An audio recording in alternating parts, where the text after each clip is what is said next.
We are now broadcasting. Yeah. So, all right, here we go. We are on the air. In a That 5, Pixel Life in full effect. yes. In a 5, in a 4, in a 3, in a 2, in a 1. Hello, everyone, and welcome to That Pixel Life, a new gaming podcast that explores video games, its industry, and its culture. We made it, everyone. We're here. We're back. Yay! Yay! All right. This is episode number 1, and man, do we have a lot of ground to cover before we kick into our gaming discussion. So sit back, strap yourselves in, maybe get yourself a refreshing beverage, a little something to eat. I don't know. Do people eat when they listen to podcasts? I don't. Hot dog. Hot dogs are good. I like hot dogs. I'm throwing out phallic foods here for some reason why I don't know. Corn dogs. I don't know. Yeah. So do that if you wish.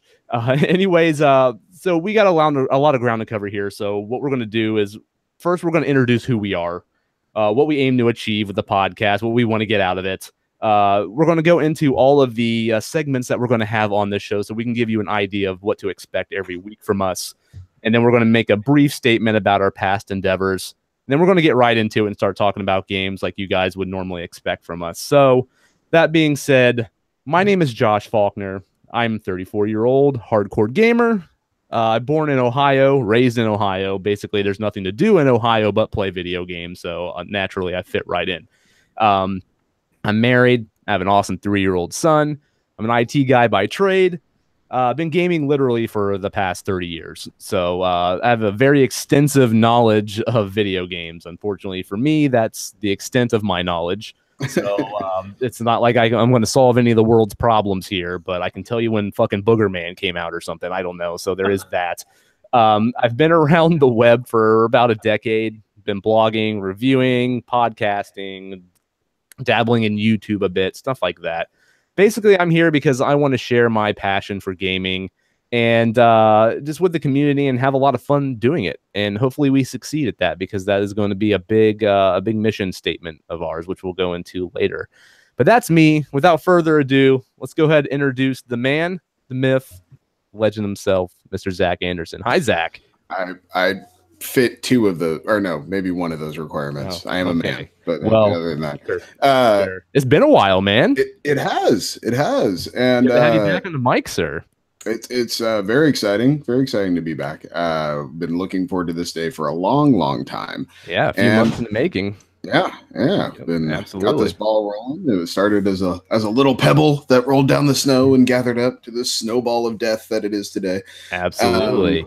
I missed your voice weekly. Yeah. It's like your voice is like rays of sun on my face that blankets me in warmth every week. See, you say that now, and then I'll say something that you won't like, and then you won't like me on the show anymore. You know, yeah, I won't talk to you for a week. It's all right. Yeah. We're dropping out right now. Breath of the Wild sucks. Right? And that shit's coming. That shit's coming too. Trust me, that shit is coming.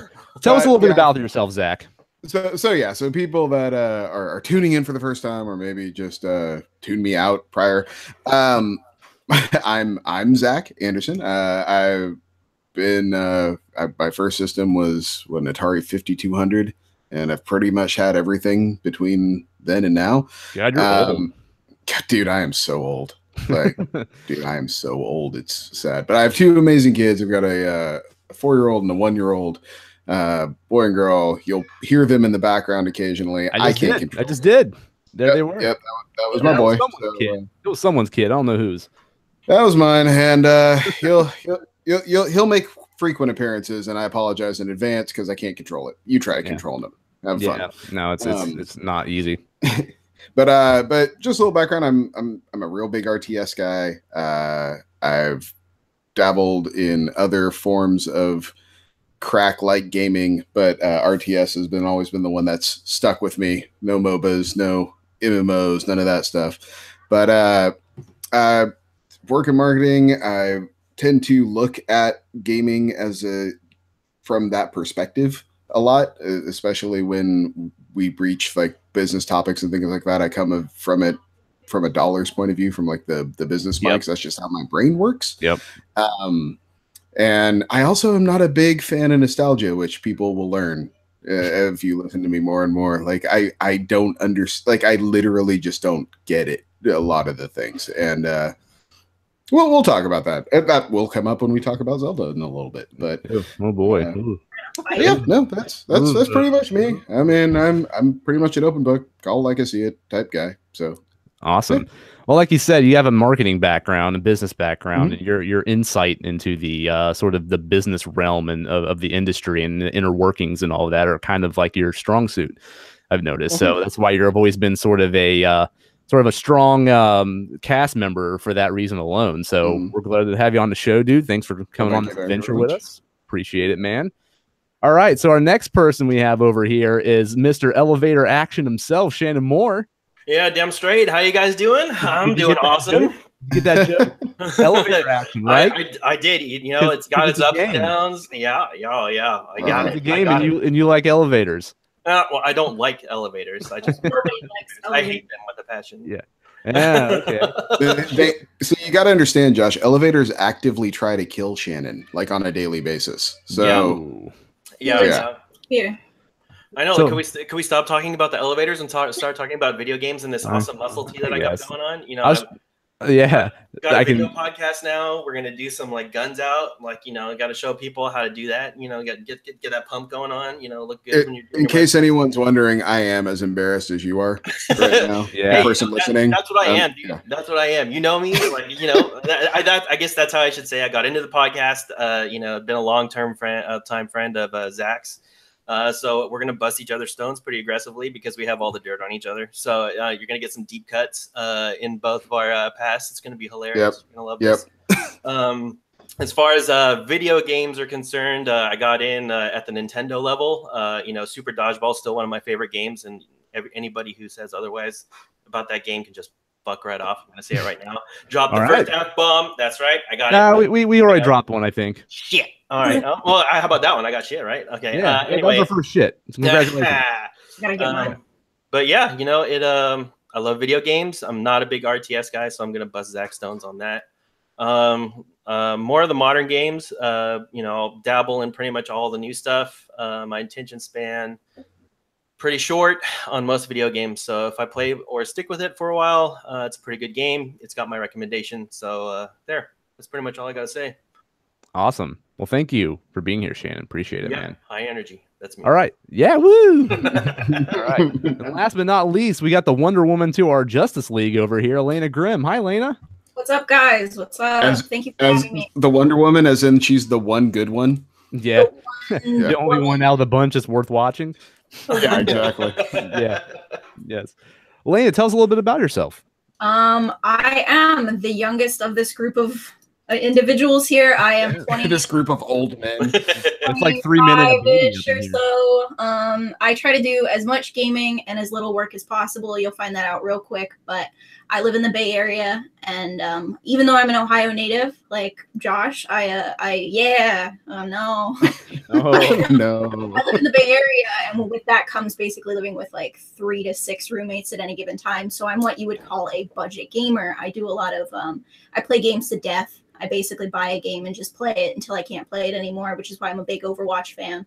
And then I do a lot of mobile gaming, so I'm looking forward to becoming your favorite friendly, filthy casual. Awesome. Nice. Sounds good. Love it. Well, Lena, thank you for being here, especially for lending your female perspective. That's something that we definitely wanted in this venture, and we appreciate you being here. Thank you. Sure. Woo. All right. So that is us. We are That Pixel Life. Hopefully you guys like us. If not, there go listen to another podcast. I don't care. Anyways, so if you want more from us, you can listen. You can follow us at Twitter at That Pixel Life. Come tweet us, DM us, give us feedback, whatever you want to do. Talk to us about games there. Now, I do want to mention that we just hit the live button today on a Patreon. So if you want to support the show, keep us going, help us improve throughout the years, that is the place to go. If you go to patreon.com/That Pixel Life, you can hit up one of our tiers and support the show to keep us going. Now, the cool thing I want to mention about that is we are doing something that we've always wanted to do with this show, and that is YouTube integration. So if you follow us on Patreon and you subscribe to us at the $3 tier, not only can you listen to this show on a weekly basis, you can watch us as we record this show live every Wednesday night through YouTube live streaming. And not only that, you can chat with us while we do it as well. So some of the things you might be saying in these chats, we might integrate into the show and you might organically become part of it. That's something we've always wanted to do, and we're really excited about that. Now, if you can't make that live stream, you can absolutely watch the recorded footage afterwards, which we're going to give you access to that for a week. And then after that, we'll release it to the public. If you can't support us on Patreon, if you don't have the money or you just don't like us, that's cool. We still have the audio for free on all the podcast platforms you can go to. And then you can watch the actual videos a week later. So those will be available to the public eventually after a week of recording. So follow us on Patreon, support us if you want. We hope that you like the YouTube integration because that's something that we really pushed for and we really wanted to do here, and we're pretty excited about it. And also just to circling back real quick on Twitter, in this early stage, if you have things that we're doing, not doing, you'd like to see adjusted in the show, please provide feedback at this early stage, because a lot of the things we're going to trot out are kind of newer ideas. They're a little different for us. They're things we've wanted to try or been thinking about trying for a while. And these are the times when, if it hits with you, please let me know it hit with you. If you're like, good Lord, never do that shit again, please let me know to never do that shit again.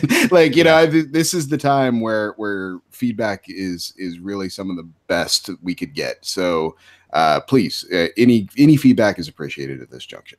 Absolutely. And we'll be utilizing Patreon for a lot of that stuff too, to give polls and opinions, and people can help shape the future of the show there as well. But we'll take any and all feedback.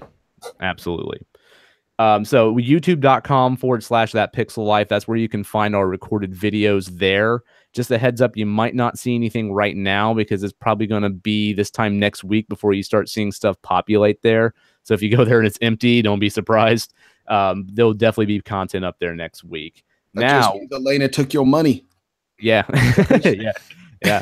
Now, we're all going to be on all the podcast platforms. Again, if you're listening to this like hot, fresh off the presses, we might not be on iTunes and stuff quite yet because I think it takes about 24 hours for us to get on there. But we will be there. But we'll give alternate links and stuff to the show. And obviously, you're listening to this now, so you got here somehow. But yeah, give us a week to get everything fully set up, and you guys will be rocking on all the podcast platforms. iTunes, Google Play, we'll be on Spotify. I think we have to have at least 5 episodes before we can be on Spotify, though. Stuff like that. So we'll be everywhere. Now, guys, let's get a little serious for a minute. So many of the people who are listening to this may recognize our voices from another show called The Gaming Outsider. Which is a podcast that Zach and I co-founded about 3 years ago. Now, a few months ago, along with our good friend and co-host Robbie Steltenpohl, we decided to leave that show. I'm not going to go into the details here. It's a long story. It's not a fun story to tell, but if you're interested in hearing our side of that story, please reach out to us on Twitter. We'll be happy to fill you in on the details.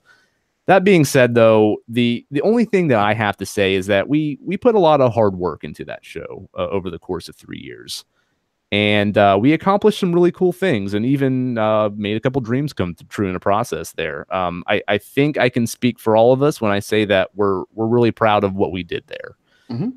That show is continuing on without us. It has a completely different group of people doing completely different things, and we are no longer affiliated with it. Now, we're not competing with them in any way, shape, or form. We have a completely different view of how to deliver a podcast and make it entertaining than they do. So we're implementing a lot of the things that we've always wanted to do on that show but couldn't. And that's what makes That Pixel Life exciting for us. Now, that being said, I want to take a second to thank everyone who supported us on that show over the years. To everyone who reached out to us after the falling out happened and shared their kind words, who inspired us to continue on. Thank you guys so much for that. It really felt good. Because of the fan outpour that we received after leaving that show, that's the main reason why we're doing this right now. This is why we created this show. So thank you guys for that. I would definitely just add on to that. I did not expect the response I got from people when all of that was happening. I mean, I could rattle off names, but honestly, I don't want to embarrass you or myself getting them wrong. But it's one of those things where I never imagined that many people listened, first off, and B, that many people liked me on the show enough to reach out and be like, dude, what happened, or this sucks, or I'm so bummed that blah blah, and please tell me what the next thing you guys are doing on, where are you going, what are you working on. And it's been a really exciting for me in the weeks ramping up to this to be able to reach back out to some of those people and be like, okay, here's the story, here's the show, here's where we're going. And you know, just today, just putting it up on Twitter today and seeing the response I got from saying we're recording finally was super exciting. And and like Josh said, I don't think from this point on, I'm not going to talk about the old show on the air. I don't care. It's gone, and that's fine. We're on to much bigger, much cooler, much better things, and I'm super excited about it. I've never been one to dwell in the past. I don't spend a lot of time there because there's nothing there for me. And I'm very excited about the future and what we can do here. And I think that about says it, right? Like we just move on from this point. Absolutely. As for Robbie, if anyone's interested, we did extend him an invite to this show. Robbie's got a lot going on right now. He's got a baby like about to pop in like 2 weeks. I mean, sorry, 2 months. I was going to say it's going to be like the Microsoft E3 press conference. Oh, by the way, and Robbie's having a baby. Like, yeah, totally. So he's got a lot going on. That invitation that we extended to him will never expire. So anytime he ever wants to come on this show, he is welcome. I know there was talks of him creating a different show that's not even gaming related. If he gets that off the ground, we will definitely share it with you guys. Hopefully he does, because he's got some pretty cool ideas that he shared with me about it that he wants to do. But we're very much in contact with Robbie still. And if you stick with us, you might see him pop in from time to time. Hopefully he will. Now, Zach, is there anything else you want to add before we move on from this and never speak of it again? No. And it's one of those things like it. I think just to sum up, at the time, it was very shocking, the turn of events on how it went down. And me and Josh both took it very negatively at the time. But I feel like out of that negativity, we've been able to grow a lot of positivity. And I'm convinced that in the long run, this will probably be the best thing that could have happened for me in this long run. To kind of be forced out of the nest and do what we really want to do, I think is the best thing that probably could have happened to me. And I think that that's the thing, is embrace the positivity from this and move forward. Yeah. Well said, man. Well said. Now, Shannon, you've supported that show financially, and you lent your voice to it several times. Do you have anything you would like to add before we move on?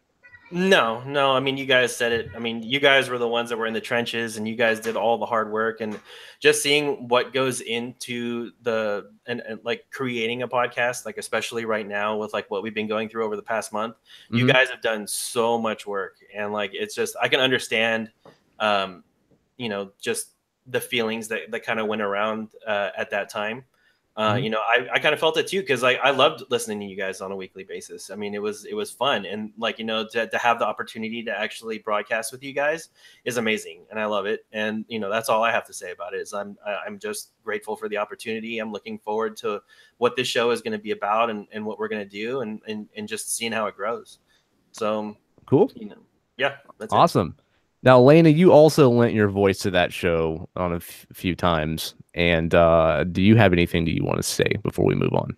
No, just piggybacking off what Shannon said, just thanks for the opportunity. And, speaking of what you were saying about dreams coming true, that was a personal dream of mine at the time. And it's funny how it came about because my first episode was for the PlayStation Experience in 2015. And at that time, I was like, gee, I would love to be on a podcast one day. And just weeks later, I got contacted, and the rest is history. And you guys invited me back a second time, and I was just tremendously flattered. And then to be back again is just an honor. So thank you.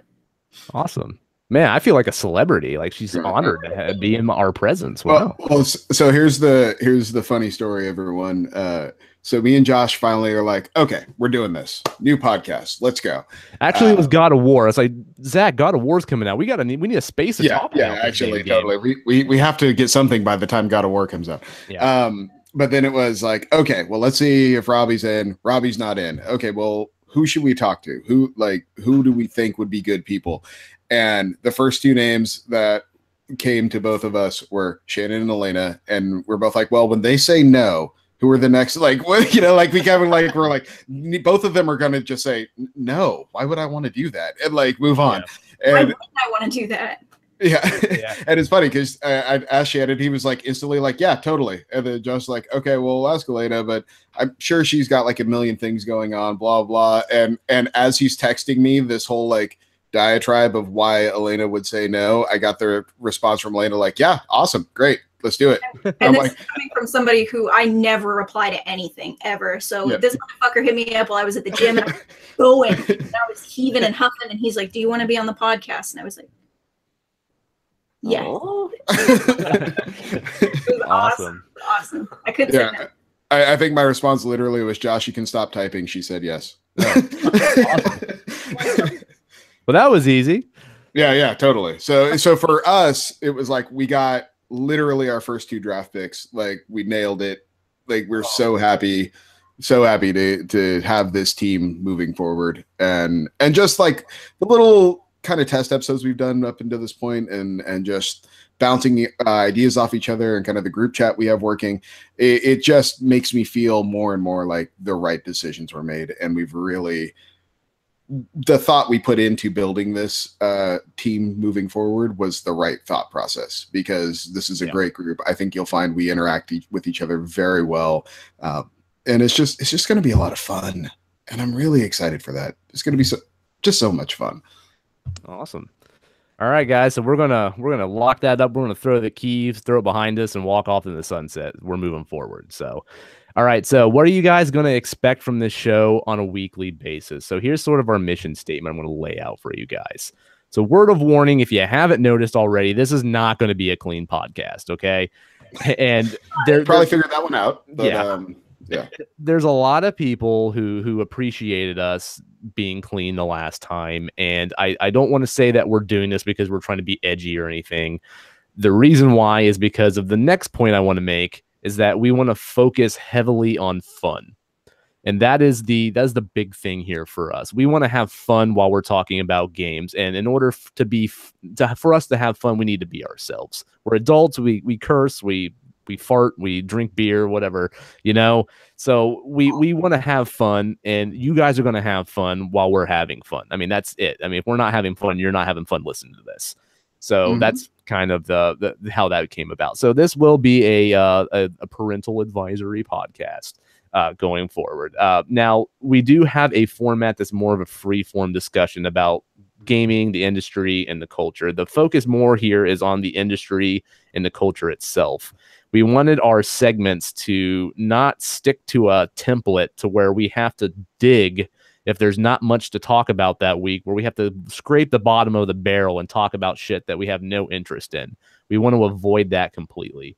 So our segments here are going to kind of morph into how we want them. They're set up in a way to will avoid that stuff. So we're really excited about that too. We'll throw in movies and TV and stuff in there as well, because that is still part of gaming culture. When Infinity War comes out, we'll probably talk about that, because I know Zach and I are really excited about that movie.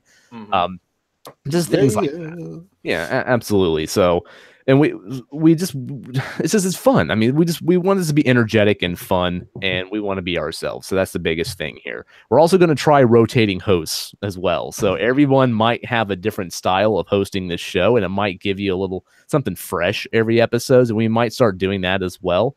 So that way we're not focusing on one person being the important person. Like, hey, I'm the host. I'm the lead singer of the band here. And that's not the way it's going to go. We're going to rotate around and let everyone have a chance. The same people, just someone might flow the episode differently throughout the hour and a half that we're recording. That would be kind of cool too. Now I do want to mention that our community is primarily on Twitter right now. So because to us, when we're talking to you guys and interacting with you, we're not in a closed environment. We're in a more open environment where everyone can see, and that helps just get us out there more. So that made more sense to us right now. But that being said, when the demand comes for it, if you guys want us to have Facebook groups and Facebook pages and Discords and all that stuff, let us know. Make your voice be heard. We are not against making anything like that at all. Just as of right now, we're going to start with having just everything on Twitter, and then we'll grow as we need to on your guys' recommendations. So just make sure you're letting us know what you want, and we'll move going forward. Now, what are you guys going to expect every week? We have 3 segments. I'm going to explain these to you, what they are, and then we're just going to go right into them and start talking about our games for the week. That way you guys aren't just listening to formalities for the whole time here. But so we have 3 segments. Number 1 is Industry Buzz. That is not the final name of that. We didn't come up with anything clever for that one. If you have a better idea, please let us know. This segment is basically dedicated to the gaming industry. So each of us will pick something industry related that week that we want to talk about. This can include gaming news, current events, industry trends, developer, publisher information, just anything like that that's just industry related. That way, if this is sort of similar to the news segment that we had before. But in this, if there's no news to talk about, this gives us the wiggle room to kind of morph it somewhere else. So, for instance, if there's no news we can talk about, we can pick some kind of trend that's going on that we wanted to comment on and kind of dig deeper into. Mm-hmm. It just lets us have more freedom with that segment instead of just nailing down and forcing us to talk about things we don't want to. Now, the second, I put 3 fingers up. I don't know why. I wanted 2. I saw that too. Yeah. He can count, ladies and gentlemen. He can. See, if you follow us on Patreon and you support us, you can see me fucking up right now. And that's the beauty of it. If Shannon shits his pants live on air, you're going to see that. So you're not going to see it. You won't see it. You'll see his reaction. Yeah, you will know something happened. So it'll be priceless too. So the second, I got 2 fingers now. The second one we have now, everyone clap for Zach because he came up with the name of this one, okay? This is the weekly consultation. This is our... yes, I love a good pun. Yes. Dope. I love puns, man. Yes. So, and the fun fact, this almost was the name of this podcast until these guys. I was going to say that was a hard runner for the name of the show, actually. But... Yeah, until these guys told me to slow the fuck down and stop speeding through everything. That was almost our podcast. Yes. So, weekly consultation. What is that? This is our opinion segment every week. So this allows us to discuss whatever interests us that week. We can go through each host. We will be allowed time to talk about the things we're engaging in that week, anything new that we've played, something that we've seen, something that piqued our interest, anything like that that we want to talk about. This is similar to our What You've Been Playing segment from before, but it's not forced because we're not going to talk about things that we don't want to talk about. If we're playing the same game for 3 weeks in a row, we don't want to keep talking about the same thing over and over again. This gives us room to move to something else to talk about as well. So again, it's all about flexibility in the segments here. So like next week when all of us are going to be playing God of War, that segment might just be one game. You know, which I think is okay. If like everyone is enjoying the same thing and Elena's perspective on it's going to be different from my perspective, which will be different from Shannon's, which will be different from Josh's, you know, and there's value in that conversation. Mm-hmm. I don't see the point of having, if everyone's enjoying one game, making it one person's responsibility doesn't make a lot of sense to me. Yeah. I think there's, and that's kind of circling way back, and sorry if I'm getting us off track here, but the idea for the whole show was the thought that there's value in the conversation. Like there's just having an open format where we can just kind of let the conversation go where it goes and figure out where we are when we get there. I think that's entertaining, first off. And secondly, I think that you learn a lot that way. Like people will discover things along the way in the course of a conversation that isn't written down.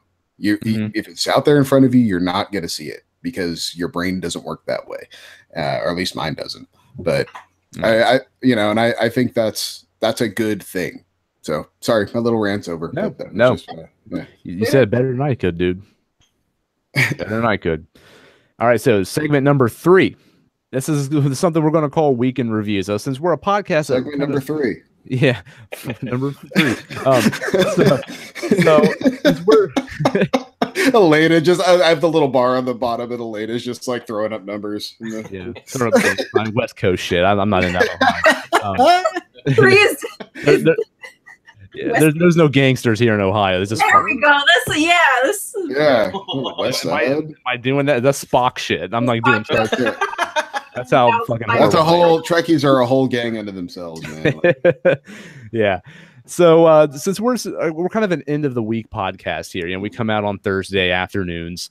So we're going to have a segment that in the show called Week in Review. Now, this is basically something that we're going to experiment with. If you guys hate this, please let us know.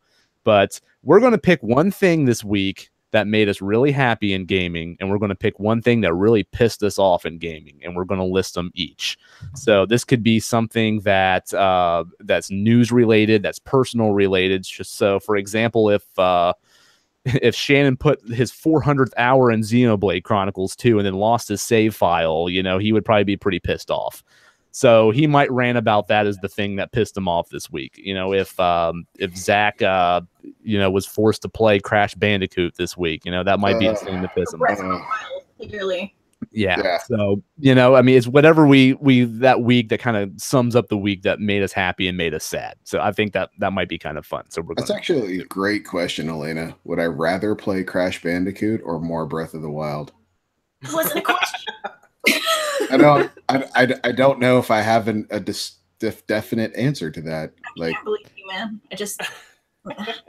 I thought you liked Breath of the Wild. What happened? Man, that game got so boring. It just, wow. Like when I got to the 90th shrine that I didn't care about, it was like, why am I doing this? But, oh, hey, I've got a great weapon that's going to last me 20 minutes, and then there's no way to repair it, and then I just got to go get it. Oh, God, why? Why is any of this happening? Also, it's in service of nothing. It's just, yeah. I don't. Deep breathing, just deep breathing. Calm yourself. Find your inner chi, sir. Yes. Yeah. I can understand. It's honestly a game that if I genuinely feel if it didn't have the Zelda name on it, it would not have been in anyone's Game of the Year list last year. I just don't think so. I agree. Fight. Man. Okay. That isn't. Now, to be clear, I am not saying it is a bad game. It is not a bad game. The world design is very good. I would say the creature design is very good. Everything is fully realized. A game that size and scope being pretty much bug free in my experience is unheard of. It has none of the weird, crazy open world jank that you find from all the Elder Scrolls games and Rockstar games and all that. None of that is in there, which is a technological marvel unto itself. There's just nothing to do in it. It's pretty barren. It's pretty barren. I'm not gonna lie. No, you're playing it wrong. You don't want to cross dress and walk into a village to get some fruits or vegetables? I mean, not in a video game, but but other than that, yeah. All right. Well, we'll let you have that one for now. It's okay. All right. And just to finish the thought, it brought this too was I got back into Horizon Zero Dawn. Just wanted to play something familiar, something I haven't beat the expansion to that, Frozen Wild, and the last big thing I had played before that was Zelda, and going back in, it's like, oh, this is just so much more engaging. I guess was the thing. It's I felt what. What makes it so much better than Breath of the Wild? Because I've played both games, both games, and I've had trouble. Horizon Zero Dawn just hasn't kept my attention the same way Breath of the Wild did. That's very interesting because I find the world of Horizon Zero Dawn very much more engaging to me. I find the creature encounters more exhilarating, more exciting.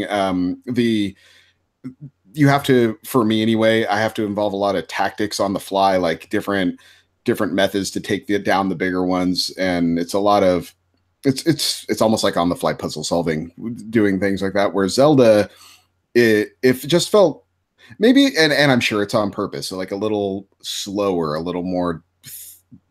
You have to plan it out in advance, a little more thought directive, that sort of thing. Yeah, and maybe it's just that base difference of. You know, I'm not getting the endorphins firing the same way. Something like that. I'm not sure. Sounds like you wanted more of a challenge, and Horizon Zero Dawn gave that to you where Breath of the Wild didn't, which is reasonable. That makes sense. I mean, it might just come down to something as simple as speed. Like Horizon Zero Dawn was just a faster game for me. You know what I mean? So. Well, maybe I'll play it.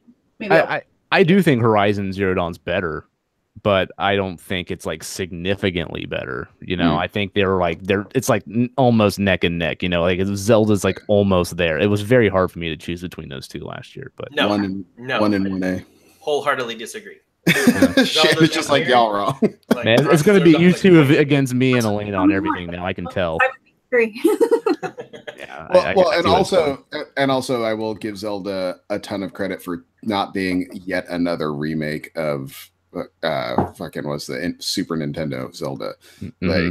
Like even Ocarina of Time was that game with the camera angle changed. You know, like it was just they've remade that game for 25 years, and I was happy that they just didn't do that again. So that alone made it worth playing to me. But, yeah. Okay. All right, man. All right, I got you. So, all right. I mean, we already rolled into it, so no reason to introduce it now. So let's go ahead and go into the industry buzz section. So, who is ready for Friday? Yeah, dude, really? You guys are getting Nintendo Labo, right? I thought it was Yakuza 6 that came out today. Man, they released that one at a bad time, man. Real bad time. Right? Yeah, I kind of talk about being sent out to fucking die. Yeah, ooh, yeah. I kind of want the Labo robot, even though I don't want to play the game. I just want to strap the robot on and walk around my house. Amiibo for it. I make myself an amiibo out of it. I'm not gonna lie. I kind of want the Labo piano. Like piano. Ooh, you put a the Labo piano. It rhymes better when you say that. You put a little stank on it. You know, as I'm wont to do. Giving that West Coast flavor. Yes. I was gonna say, what's in that coffee mug, dude? Coffee and nothing else, Shannon. Don't worry about it. Yeah, obviously we're not excited about Labo, but we are excited for God of War, and that was pretty much how we designed this episode to release today, so we could get the formalities out, and then we can just jump right into God of War next week. So I'm pretty excited about, well, not excited about Labo, but I'm excited about the idea of it. Like, I want it to be really cool. I just kind of don't think it will be. Well, props on Nintendo for being innovative. I mean, that's their bread and butter. So yeah, like I don't understand it. I'm right there with you. Like the idea of it is super intriguing to me, and I could see something like my kid just going nuts over it. And I really need to see it in action though, because I don't understand it from my point. Like I've seen the videos, I've watched the things, and I just don't get it necessarily. And it seems to me that if I could see hands-on with it, it might click more or something. But I find the idea fascinating. I just really need to see it in action before I mean, I haven't watched any videos primarily on it, so I don't really know how it's gonna, how the construction is of it. But you see a grown ass man in a cardboard robot outfit. That's exactly my point. That's what you missed on YouTube. so what you see is you see a whole bunch of these people, like older people, Nintendo fans, like strapping this cardboard box onto their back and like running around the house like idiot. You have, but you never see any kids use it. So it's like, how durable is this cardboard? Like, cause I don't, it's cardboard. It's not gonna be durable at all. I was gonna say, you guys know, like a kid is gonna wreck this thing in like a minute, just gonna destroy it. Like, I don't even think. Yeah, they should come with duct tape so you can fix it when they fuck it up. It should come with the template so you could go out and you could get some higher durability cardboard. And then I was just going to say, if it came with the template, because you're not buying the cardboard. Like that was the biggest thing when I saw everyone was like, oh my God, they're selling $80 cardboard. No, they're selling software that uses the cardboard and the software costs $80. But it's like, if they had the template, even if the template was available online, that you could just download, print out, and then cut out your own cardboard pieces from, I feel like that's the missing piece. That needs to exist for this to be worth it, because otherwise it's like, great, my kid spit on this thing and it wrecked in two, and now I'm done with it. So that was a good waste of money. You know, I can see my kid like just spilling shit all over it, and it just disintegrates into a goo pile of nothing. Or like I don't look at my daughter for 2 minutes and she has something in her mouth and it's just chewed up, you know, and it's gone. Mhm. It's like, great, all right. Chewed up Nintendo product. Yeah, exactly. And Yeah, then as long as Nintendo that- oh, go ahead. No, go ahead, man. You're good. I was gonna say, and then Nintendo will come out and probably like sell these sticker packs that go on the cardboard for like another $30 and try to gouge Yep. you another way. It's just Oh, they've already had yeah. videos where you can customize them. Like they show you how to customize them to your liking. So they're putting like tape on them and painting them and color them and shit. And And then they won't release enough of that to the public for 3 more years. yeah. So I don't know, man. We talked way more about Labo than I expected. well, Jeez. we're heated about it. I don't like. I mean, I'm glad Nintendo is coming out with something, and it's kind of pushing the limits of innovation. But as far as the whole overall construction of it, I like to make fun of it. So I mean, Okay. and I have Well, plenty of ammo. And it looks very make funnable. Mm. You know, like it's just on appearances. It's like like you said, Josh, grown ass men wearing robot cardboard costumes. Like, bro, what are you doing? What is this? What life is now? Like, come on. Nintendo fan, that's the life you live. Like, I want to like chase my wife around the house with that thing on. Like, I am sex bot. that belongs on a website somewhere, like a certain website. Come here, wife. Take the D. Yeah, that's what I want to do. This is gonna be a whole. This is a whole like new subreddit out there that I don't even want to know. Oh yeah. They should have like a hole for your boner. Okay. I'm hitting the brakes. I'm gonna stopping. tap out. I'm tapping out. You can put a strap a Joy-Con to it. Stop it. We're moving on. I'm trying to give them ideas here, man. I'm giving them free R&D. I'm not even commenting on that. We're moving forward. Thank you. All right, let's move on. All right, Elena, you are a big Overwatch fan, right? I am. All right, so there's been some drama going on lately over there on the Overwatch League, right? So which drama do you want to talk about? Do you want to talk about Whatever you want to talk about. You have the platform, man. Go for it. So I went to the Overwatch League in Burbank a couple weekends ago. I road tripped down with a couple of my friends, and really fun trip, really fun experience. Every team I support got the fucking shit kicked out of them, and that was super fun because watching that was just, You are from Ohio. exactly. I told my boss about that because I support the Cleveland Browns, and Ooh. Ooh. I support the Yeah. Cleveland Browns. So do I need to say anything else? And that's more or less how it is with me in regards to e-gaming as well, or esports, and it's just a fucking joke. The team I support, Dallas Fuel, just I think the day before yesterday, they fired their coach. They fired one of their star DPS players, and it's just a shit show, man. Like the owner. How did you become to follow Dallas? Oh man. So I recently got into Twitch streaming, and I wasn't for a long time. I still am not a very good Overwatch player. I originally started on PS4, which is a joke, and then I migrated basically to PC, and I'm more of a PC gamer now than ever, and I play on PC most of the time, and I'm fucking awful. Like, I'm just awful. So I'm trying to improve, and apparently by doing that, you watch professional streamers. So at the recommendation of some friends, I started watching Seagull. He's a famous streamer, and he's a pro gamer, and he's on the Dallas Fuel. So I like him a lot. Followed that team, fell in love with them slowly. Trying not to, just let it crash and burn, but it's crashing and burning. It's a fucking joke. You guys should take a look. It's awful. But on to less somber things. The Overwatch League was phenomenal. It was well put together. It had high production value. Everything was really, really pristine. Went there 2 days. There's basically a back and a front. We got the full experience. First time we sat in the back. Second time we sat in the front, and just sitting in the front was pretty stellar. I have some videos on my Twitter from Twitch streams if you guys want to see me basically making what is called in the community a link surface, just meme community. But yeah, so gosh. So essentially what ended up happening is the biggest scandal was a gentleman who we actually his name's Dream Casper.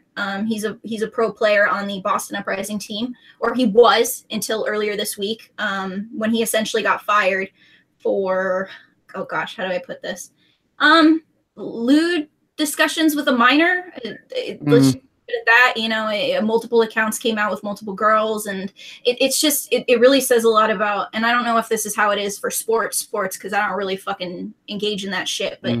Where you put your allegiances and where you put your affection, because just shaking that guy's hand, he seemed like a stellar all-around guy, and then just to find out 2 days later that he's hitting up some girls, sending some fucking photos, to some minors, it's really sad, man. It's really sad. So I don't have much to say besides that. I'm really disappointed. It's hard to be a fan of the community right now, although I do respect how Blizzard's kind of, coming down and doing their due diligence in regards to, punishing things like this swiftly. And, just from a female's perspective, it's a little bit of a relief. One thing I noticed while I was at the Overwatch, while I was at the league, was just a shit ton of women, like a ton of women. And, some of them were fangirls and some of them were, you could tell they were hardcore gamers. Not to say fangirls aren't hardcore gamers. I don't want to go down that, that road. Well, not opening that Pandora's box. Yeah. Oh, go ahead. So Overwatch has a very broad, appeal to it, because they kind of have something for everyone in that game. So are there any female Overwatch League players? So, oh man, it's awesome that you reminded me of that. Yeah, Geggery. She is the only one. She's the only one. She's on the Shanghai Dragons. That's surprising to me. Really? Why? Because there's only one. What's surprising about that? I mean, there's a lot of women I know that love Overwatch. It seems like there would be, there would be more jumping in, or they would be trying to get more in there. For sure. I mean, I feel like Geggery is leaps and bounds of what I was expecting personally. I didn't think I'd ever get to see a female, professional esports gamer. Despite the fact that she's in the worst team in the league, they haven't won a single, so I'm really surprised, to be honest. And I'd love to see more representation, but the little that we have, I'm honestly impressed with. My standards are pretty low. And Overwatch overall is a really toxic community. I mean, if you look at the Reddits, if you look at the tweets, subtweets, it's rough stuff. So I don't even use my mic when I play competitive. I don't use my mic period oftentimes, just because it's often the reductory, go make me a sandwich, or who the fuck do you think you are, or just general misogyny. So I have a tendency to avoid it, but I do like playing Overwatch a lot, and that's sad that you can't even talk on a fucking microphone because some asshole's gonna mess with you. Imagine trying a shot call too, like, hey, let's go here, I'm main tanking, no, just things along those lines. It just doesn't work out. So even if you play really well, oftentimes I can, I finish with a couple of golds, and some silvers, and it doesn't matter. So it's a bummer. That's really kind of frustrating to hear, especially since like 6 months ago, I thought there was like an article stating that Blizzard was doing a lot to curtail a lot of that behavior. They're doing their best to combat it. They fired Dream Casper faster than you could fucking drop a pen. I mean, it was quick, it was swift, and I respect that. I do worry about due process and innocent until proven guilty, but I understand they have. Well, at the same time, they didn't arrest him; they just fired him. It's kind of like freedom of speech doesn't mean freedom of consequences. What I mean? And it's like. There was screenshots, and I mean, not to say you can't doctor screenshots, but I mean, there looked like there was enough proof to me that the dude was a creep. So yeah, but at the same time, who cares? Like if I'm Blizzard, like I don't need proof. I just need enough people saying you're a creep to get you out. Like I literally have thousands of people to take your place. It's the first year of this league. I need all the good PR I can get. I need no potential customer feeling isolated or picked on. So if you're contributing to any of those behaviors, you're just gone. I can literally have someone here within the hour to replace you. And that's exactly what happened. And they ended up just winning and kicking ass. And it's incredible too, because Dream Casper was their star DPS. His hero pool was just deep. It was real deep. So we didn't have high expectations for Boston Uprising after he left. They just went on to annihilate. They're doing really well right now, so I'm really impressed and kind of happy. I was nervous for them. I don't support Boston Uprising, but I'm happy they're doing well, so that's pretty great. Well, and I think it's smart on Blizzard to act quickly.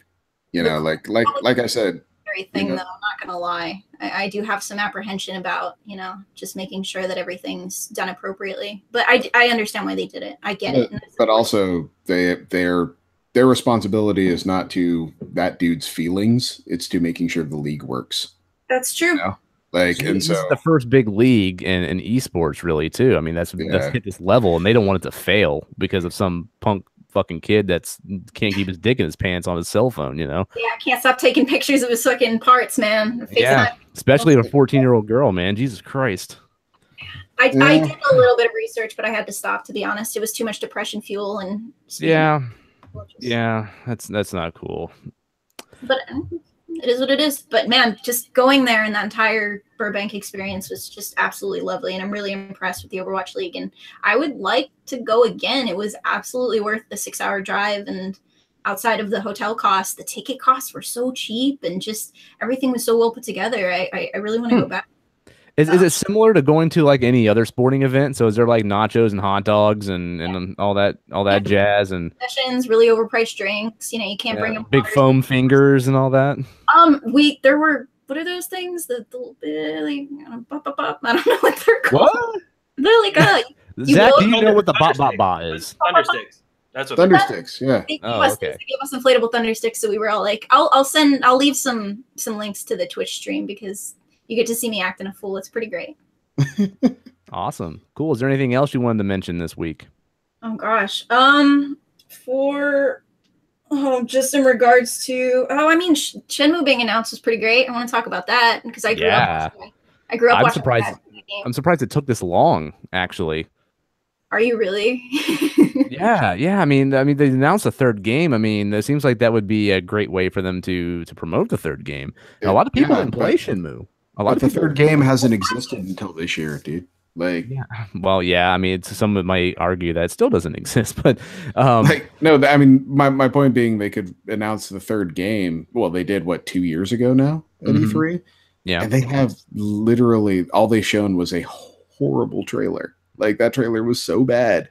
And 1 and 2, like, and the thing is like if they would have released 1 and 2 a year ago, people would have already forgotten about Shenmue. Like, by the time 3 comes out, people will have already forgotten about it. And so, if anything, this coming out this year makes me think Shenmue 3 is probably hitting about this time next year. That's what I was thinking. That's probably their timeline, because this gives people about a year or about half a year to play 1 and 2, digest them, get caught up with the story, and now here's 3. Yeah. See, I own both games still. I have the Dreamcast original and I have the Xbox port of 2. I've been wanting to revisit them, but I knew this was going to happen at some point. And obviously, I'd rather play the cleaned up, better controls, prettier version of the game. So this is only going to be $30, which is a killer deal, I think. I'm shocked. I thought they would charge 60 easily for it. Yeah, I figured 30 a piece. Like, I didn't see it being 1 and 2 for 30. Yeah. Yep. So I'm stoked for it. I'm definitely buying. I'm a big fan of Shenmue. I'm a big fan of Sega in general. So they got my money. Which I find interesting because you don't really play the Yakuza games. I do. I've never heard you talk once about a Yakuza game. Yeah, like, I did on our last podcast. I was playing Kiwami. When? I don't remember this at all. Yeah, I really do leave things in the past, don't you, Zach? Jeez. Yeah, Jesus. Then you got bad memory, homie. I was playing Kiwami quite a bit, and I haven't played every single one in the series, but I played the first 2. I played the remake, which is Kiwami. I played. Look, I've done a lot of substances as a youth. Yeah, my short-term memory don't quite work like it should anymore. Yeah, so no, I do really like Yakuza. I don't like it as much as Shenmue. I think Shenmue is better. I think Yakuza plays better because it's more modern, but I like. I mean, it could be the nostalgia talk, and we'll see how when I revisit it. But I think Shenmue is a better game. But I'm gonna throw up a bet right now that it's totally the nostalgia talking. We'll see. I'm definitely gonna be replaying them. So when does that game come out? Haven't said yet. This year sometime. Okay. Sometime after Dark Souls Switch. Oh yeah, don't remind me of that. Hey, I'm still getting the PS4 version, so it's okay. That'll tide me over. Yeah. That'll be the first game I quadruple dip on. Jesus Christ! Why? Why? Because I love it. Yeah, Great and game. you own it. Like, Yeah, but I don't want to hook up my PS3 and play that janky, fucked up, like 20 frames per second version of Dark Souls. I want to play the 60. I have the PC version one too. Okay, That's 60 frames per too. second. I'll give you his money. Yeah, I will throw my money at Dark Souls. I don't care. I'm buying all of them. you'll make it rain on Dark Souls. Yeah, I might even get the Xbox One version. So why not? Fuck it. Let's go all in. No, see, to hold off on one of them, because one of them will be on a Games with Gold or a PS Plus at some point. You know, they always are. Josh, So. I'm thinking I'm gonna make you a pallbearer at my funeral, so that way you can just let me down one more time. God, Just let me down one last time. you guys are just fucking casuals and can't handle Dark Souls. You're not on my level. I beat Bloodborne. Come on, cut me some slack. Oh, okay. Well, I'm sorry. You're the only one, the only good one out of this group. All right. Anyways,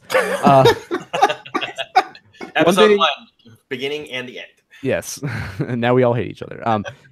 Dark Souls 3 is the best one. Oh, So anyways, I wanted to talk about the rumors of the PlayStation 5 for a brief minute because this article came out, okay, funny enough on a website called Semi Accurate. And they literally put the article behind a paywall of $1,000. So and someone actually paid the $1,000 and released the info because apparently they leaked information about the PlayStation 5, and they even said that it could come as early as this year.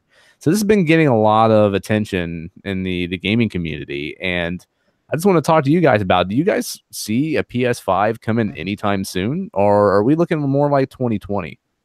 Not this year. No way. No way this year. Yeah, no way this No. year. No way. No, I mean, they just released the Pro like less than a year ago. Like I want to say maybe a year, maybe less. You want to piss me right off, like just or like your base, like release a brand new console like a year after you upgrade to everybody to the Pro. especially if you're Xbox, because they just dropped the One in November. So I don't know. So here's the thing. Mark Cerny, when they made the PS4, Mark Cerny, who was the system architect, he went around all these different developers. He did like a tour of all these different developers, and he asked them, he goes, what do you guys want to see in a new system? They gave them, their thoughts and opinions, and then he crafted the PS4, and that's what we got. Now, I heard recently, just now, he's been going on that tour to talk to people about what they want out of a PS5. Mhm. So that alone makes me think that this is all bullshit. Yes. I think, Yeah, I mean that article reads like PS5 fanfic. You know, like it's one of those things like, oh yeah, and it's gonna Longingly fucking into the console's eyes. You're gonna bring back the crying baby and everything. while it does my laundry and fucking files my taxes also, like, yeah, it's like, no, none of this exists. That's But what I want my console to do. right, seriously, it'd be amazing. But do I think they're making a PS5? Do I think they will make a PS5? Sure, why not? I mean, do I think they should stop making PS number iterations and Xbox number iterations? Totally. They should just be making the PlayStation and do the Apple thing of the new PlayStation, the new Xbox. I think that's what Microsoft's going to do. I think the One X, and I think 2 years from now, it'll be like a PC, and you just keep upgrading, and eventually, a couple generations down, like the standard Xbox One will just fall off. Well, if Microsoft would just buy Steam, the Xbox could become the Steam box, close the loop. There we go. Hey, there was rumors of it. That would get me on board, to be honest. That would get me on board. Yeah, I mean, too, actually.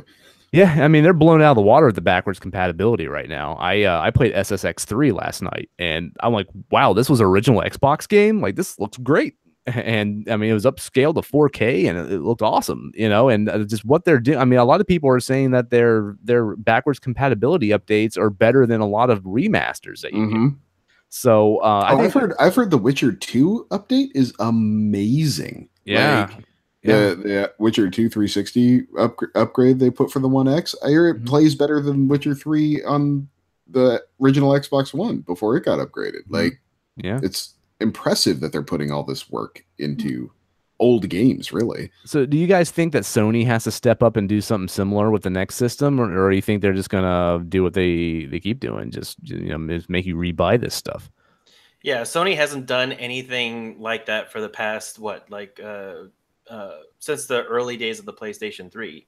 So I think PlayStation owners are just used to the fact that you don't buy or play any of the old games on that system. I mean, if you want reverse or backwards compatibility, you buy an Xbox. You want to play like the brand new hotness with all the proprietary games that Sony has, you get a Sony, like whatever iteration you're going to buy from them. So I don't think Sony's going to change that business model. I think they're happy with where they're at. I still think they have the lion's share of the market right now, especially with, I don't know what the sales are like, but every time I hear the numbers, it's always 3-1, 4-1 for Sony. Why change that business model right now? You guys are crushing it. So just stay the course and, just find a new gimmick or find a new feature to put into the newer PlayStation models that's just going to blow Xbox out of the water again. So do you think people care about backwards compatibility? Because I know I do, because these games are fun to revisit for me. I know Zach's already shaking his head, but no, that was my question. Is like, I know you have all these reverse compatibility games, and they might look beautiful on the Xbox One X, but who cares about that stuff? Like, I don't know. Like, I don't know anybody that plays those games other than you, Josh.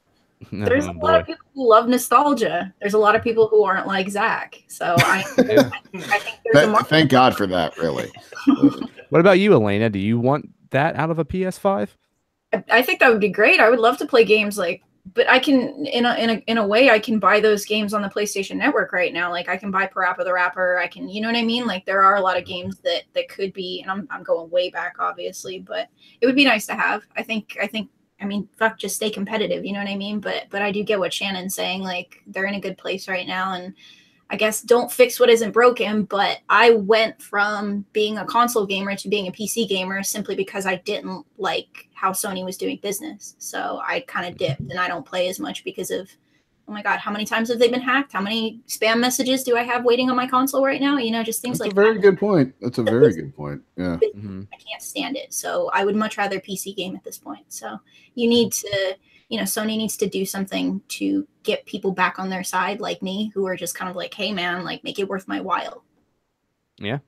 So what are you guys thinking? PS5, when's it dropping? Not this year. 2021. 2021. Ooh, all the way that way. I'm thinking 2020. I think they're going to ride 2 years on these newer consoles, and I honestly don't think we need new consoles yet. I think I'm perfectly okay with what I got. And last year alone, this sounds sad, but last year I upgraded to a PS4 Pro. I bought a Switch at launch, and I got an Xbox One X. That's 3 fucking consoles I bought last year. I don't want to buy another console anytime soon. I would rather wait a couple years, or as long as I possibly can. Like, give me as much time out of these as I can. I'm perfectly fine. I don't feel like these games look like shit or run like shit. I think they're perfectly serviceable, and they look great. And I'm not seeing anything in the PC space completely blow out of the water. I haven't seen anything. Nobody praise a PC game like they're praising God of War right now, or Horizon Zero Dawn, or Hellblade, or anything like that. So the games still look phenomenal. I just don't think we're ready for it yet. I think 2020, and like Zach said, even maybe 2021 is I'm cool with that. I don't think I need one yet. I think that you'll first hear about it for real, like E3 2019. And then, honestly, I think a lot of it's going to depend on 4K TV integration and how widespread it is. I think if 4K TVs had hit like HD TVs originally had, yes, I could absolutely see a PS5 being a thing this year. It's not yet, though. People just aren't buying 4K TVs yet. There will be a point where everyone does, because TVs right now. Yeah, because you know what, 1080p for most things is fine. Like, and I'm not gonna go drop $1,000 if I don't have to. But you did. Well, no, you have a 4K TV, don't you? Yes, that I got heavily discounted though. But I didn't spend $1,000 on it. I didn't spend $1,000 on mine either. But it's also one of those things where, if I hadn't fallen into the situation, I would still have my old TV. There was nothing wrong with my old TV. I just wanted a 4K one, And so, but now that Now, and also at the time, I didn't have the PS4 Pro, which does 4K, and I still don't have an Xbox One X, which does the 4K. And and I think you're gonna have this.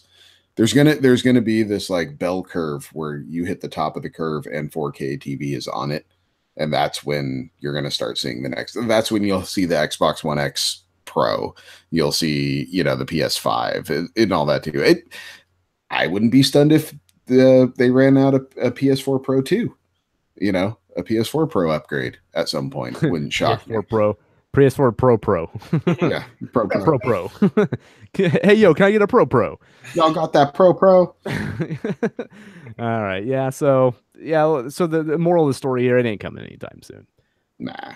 No. All right, guys, let's hit our weekly consultation segment up now. Shannon, you are first in line. What have you been doing this week, man, in terms of gaming? Waiting for God of War to come out. So what I've been doing since I, finished playing Xenoblade Chronicles 2. How many hours? 320. God, I don't think I've ever put that much time into a game before. I didn't think I was going to do it either, but when baby goes down and I don't want to go out to the front room to play on the big screen, I just pull out the Switch and I can put in a couple hours there. It's really easy to do. Yeah. So on the toilet. Oh yeah. If I spent 300 hours on the toilet, dude, like I'd have some other health issues that I need to. Yeah, you might want to see a doctor in that case. So I started playing Wildlands, Ghost Recon Wildlands, and oh come on, it's not that bad. I mean, yeah, it's bad. It has its moments. All right, so the game's bad when as soon as you get in the vehicle, you want to turn the fucking game off because every vehicle controls like ass. No, they've upgraded. I mean, like I don't know if you've played since they've updated everything, but like it's a lot easier to control the trucks. It's a lot easier to control the vehicles, and the helicopters, which I had the biggest issue with, are fixed. Were majorly fixed. Did they? See that? Yeah, that was my big problem too. Those helicopters, dude, they just swayed around and controlled like crap, and ooh. No, dude, they're super easy now to control. Like the planes are still a little frustrating, but the helicopters are fine. But the one thing I did, it was on sale on the PlayStation 4 network like a couple months ago, and I got it for cheap, and I got the gold edition. So I think I got it for like $30, which wasn't bad considering it was like 100. And then so it comes with all the content in the mission. So I went and tried to do the Predator mission by myself, which was strongly advised not to do like early in the game. You want to wait until you're at the end of the game to do that. That was frustrating. That really ticked me off. I rage quit a couple times. I was just like, I'm not going to deal with this. The AI in that whole area was just horrible. And my guys got killed real fast. It was pretty much just a solo opportunity. I think that's hilarious, by the way, that they're literally like, Shannon, don't do this.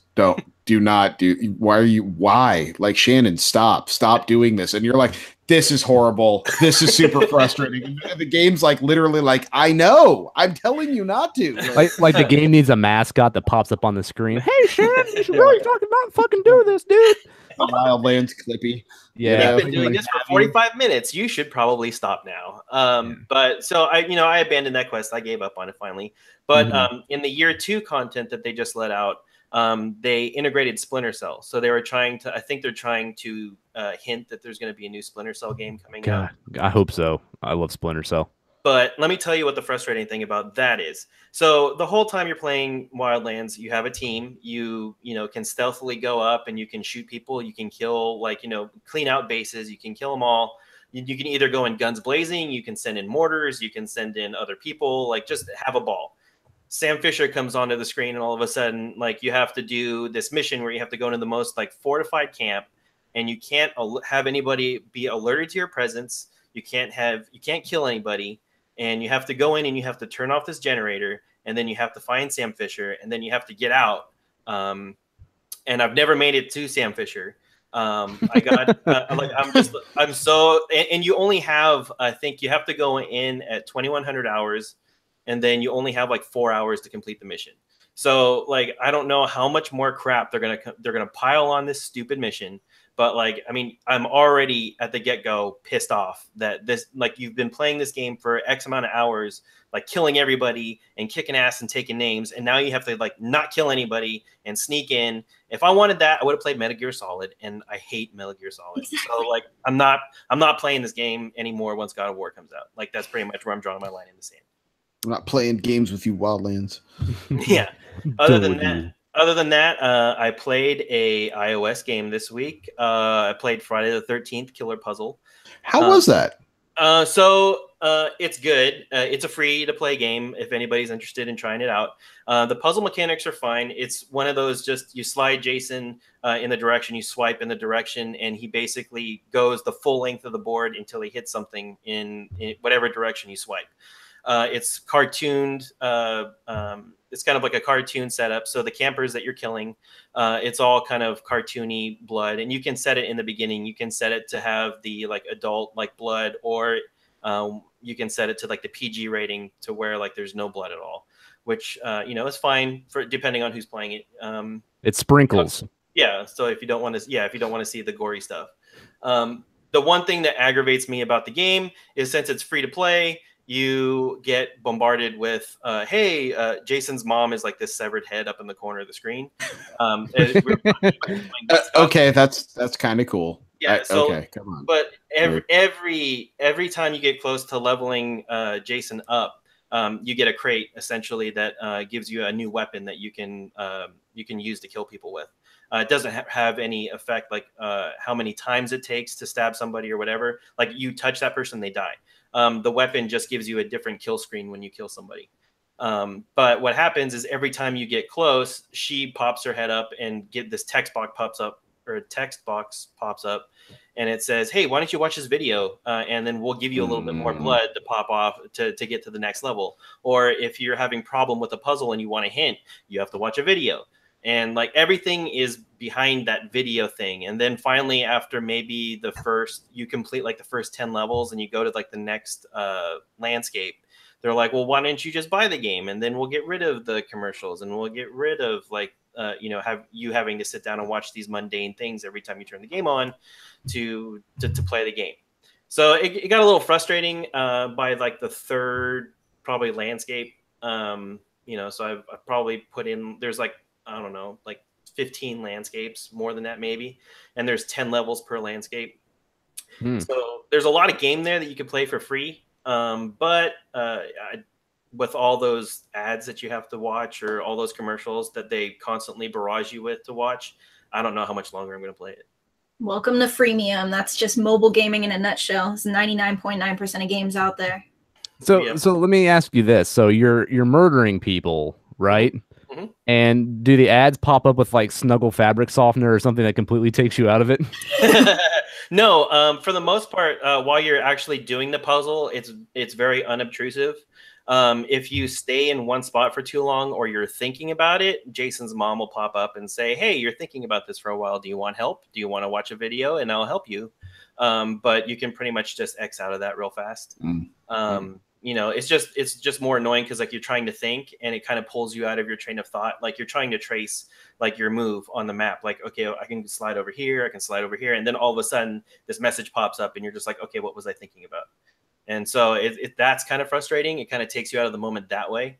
It is what it is. Like you said, it's a free game, so I can't really gripe too much. The mechanics are pretty fun, and the puzzles that I've gone through are pretty fun. There's a lot of stuff you can interact with. You can push porta potties over on people. You can push them into fire. You can push them into water. You can push them off the edge of the map. Or you could just run them through with whatever weapon you have.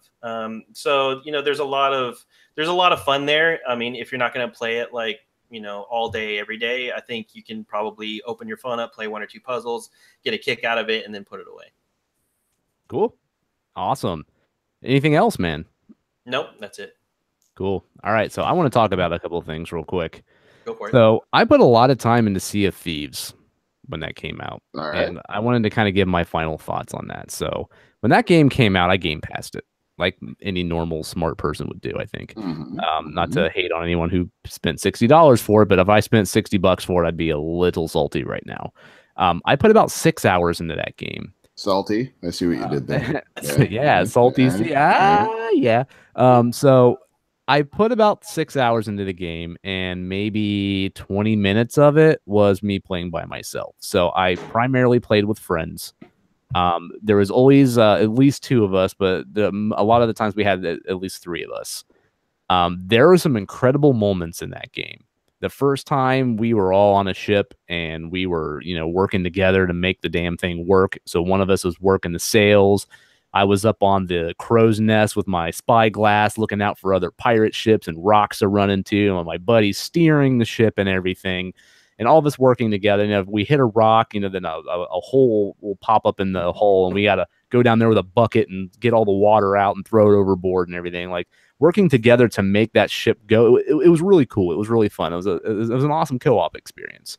And then you hit these islands and you're looking for treasure and you're solving riddles and you're working together to try to find the treasure and you're fighting skeletons and stuff. And it was just a lot of fun. Now, the first time we ran into a storm was a pretty incredible experience because the storm was raging. The ship looked like it was about to fall over. There was holes busting through the ship everywhere. We're frantically trying to get all the water out of the ship. And patch, you have to like get these 2x4s and you're like pounding nails in there to try to cover up the holes and stuff. And you feel like your ship is going to go flip over and you're all going to die at any minute. And the first time we did that, it was super, super cool. Here's a problem with Sea of Thieves, though. There ain't shit to do in that game. Like, I kid you not. There's no leveling up. There's no improving your pirate. There's no creating a pirate. They spew randomly generated pirates at you, and you have to pick one. That's it. And they're randomly generating you, and you can hit a button to randomly generate more for you if you don't like any of the ones they threw at you. So there's customizable parts there, but they don't let you customize it yourself. So you just got to pick the best, least ugliest looking fucking pirate that they'll spew at you. And once you play the game, you're having a good time and you're having fun, but then you realize that the experience that you just had is it. Like, that's it. That there's nothing left to do. Mm-hmm. There's 3 factions in the game. There's people that you get a treasure maps with, and you go and you find the treasure and you bring it back to them and sell it to them. And you can level up like your whatever it is, what like your what's the word I'm looking for? Your goodwill with them or whatever. You can get to like level 50, but you don't get anything. You just get money. You can increase your clout score. I guess. I mean, you get money, and the only thing you can do with the money is buy cosmetics. So you have all the items that you need to play the game to start out with. So all you can do is buy like a fancier looking shovel or a fancier looking spyglass, or you can add a peg leg to yourself. And I played for 6 hours and I had enough money to buy a fucking peg leg, and that was it. That's all I got. What was that? And then you became a real pirate. Yeah, apparently, yeah. 6 hours in, I was finally a real pirate. But and that's all you do. And there's another faction where you go and you just kill skeletons and you bring back the head of like the main skeleton or whatever and sell it for money. And then there's one where you can cage animals that are running around on islands and sell them the animals. And that's all you do. That's it. Now you can customize your ship. They only have 2 ships in the whole game, and you can like add different colored like flags to it and stuff. And that's it. So you're playing the game and you're just doing the same thing over and over again. And there's no improvement. There's no progression. There's no goal really to reach. It's just you role playing as a pirate.